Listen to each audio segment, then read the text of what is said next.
अस्सलाम वालेकुम। एक एयरलाइन की एयर होस्टेस और एक पैसेंजर, इन दोनों की गलती की वजह से एक इंडियन खातून को तकरीबन 30 लाख रुपए का नुकसान उठाना पड़ गया। खबर कुछ यूं है कि खातून थी जो कि स्वीडन से इंडिया न्यू दिल्ली के लिए सफ़र कर रही थी। उनकी एक ही टिकट थी, लेकिन दो जगह पे उनका स्टे था। जो कि उन्होंने स्वीडन से फ़्लाई करके बर्लिन पहुंची, और बर्लिन से जो उनका आगे का सफ़र था वो इत्तेहाद एयरलाइन के साथ था।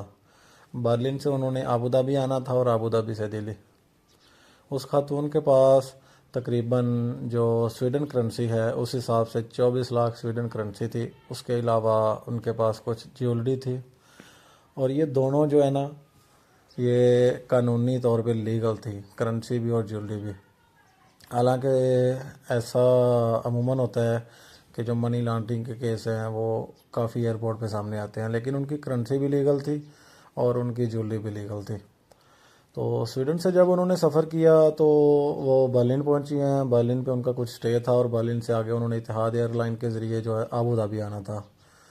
अब उनके पास एक हैंड कैरी बैग था जिसमें उनकी सारा कैश मौजूद था, स्वीडन करेंसी और ज्वेलरी वगैरह। तो इत्तेहाद एयरलाइन में जब वो दाखिल हुई तो उनको एयर होस्टेस ने कहा कि आपका जो लगेज है, जो हैंड कैरी बैग है, इसका वज़न ज़्यादा है, लिहाजा ये हैंड कैरी में नहीं जा सकता, तो इसको हम लगेज के तौर पे जो है ना ऐड करवा देते हैं। तो उसका तो उनकी गलती तो वहाँ पे थी कि उसने एयरलाइन की होस्टेस को बताया नहीं है, उनको इन्फॉर्म नहीं किया कि मेरे जो हैंड कैरी बैग में वो करेंसी है तकरीबन 24 लाख स्वीडन और ज्वेलरी वगैरह है। उन्होंने बेफिक्र होकर बैग जमा करवा दिया कि चलें, मुझे अबू धाबी या दिल्ली में रिसीव हो जाएगा। तो उन्होंने इत्तेहाद एयरलाइन को बैग जमा करवा दिया और वो पुरसुकून हो गई। तो जब वो बर्लिन से दुबई अबू धाबी पहुंची हैं और अबू धाबी से जब न्यू दिल्ली पहुंची हैं तो काफ़ी इंतज़ार के बाद उनका बैग रिसीव नहीं हुआ। उसके बाद उन्होंने एयरपोर्ट इंतज़ामिया को कंप्लेन की कि मेरा एक बैग मिस है। तो एयरपोर्ट इंतज़ामिया ने भी कहा कि आपका बैग जो है वो कहीं अबू धाबी या स्वीडन में बर्लिन में ही रह गया, तो लिहाजा वो बैग आपको डिलीवर कर दिया जाएगा। तो खातून मुतमईन होकर अपने घर चली गई। कुछ दिन गुजरने के बाद जब उनको दोबारा एयरपोर्ट की जानिब से कॉल आई है तो उन्होंने आके अपना बैग रिसीव किया और बैग लेकर घर चली गई। और जब घर जाकर उन्होंने अपना बैग खोला तो उस बैग में से उनकी करेंसी भी गायब थी और उनकी ज्वेलरी भी। उसके बाद उन्होंने एयरपोर्ट इंतज़ामिया को कंप्लेन किया, जी मेरा बैग जो बर्लिन में जमा करवाया था मैंने, उसमें मेरी इतनी करेंसी थी और ये मेरी ज्वेलरी वगैरह थी और भी कुछ ज़रूरत का सामान था, तो वो मिस है। उन्होंने कंप्लेन करके इत्तेहाद एयरलाइन से जो कांटेक्ट किया तो उसके बाद ये मामला कोर्ट में चला गया। अब इस खातून की जो सबसे बड़ी गलती है, बारहा इन्होंने लगातार गलतियों पे गलतियां की हैं। पहले नंबर पे तो इन्होंने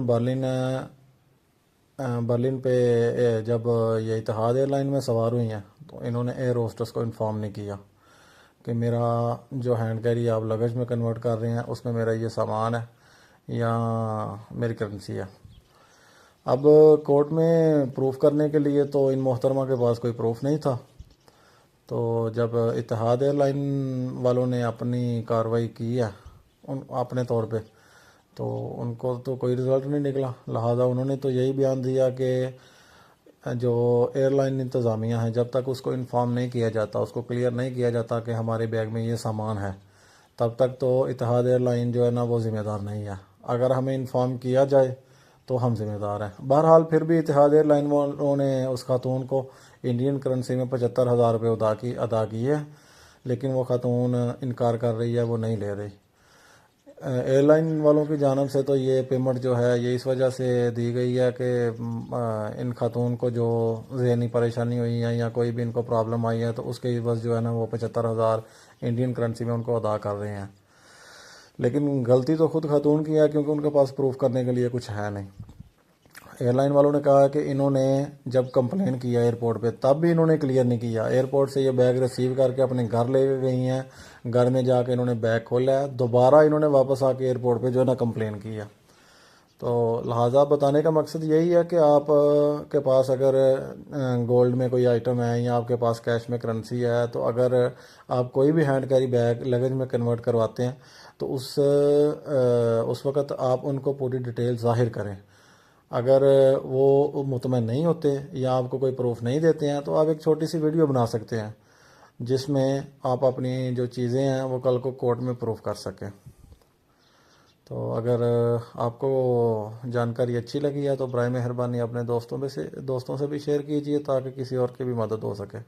अल्लाह हाफिज़।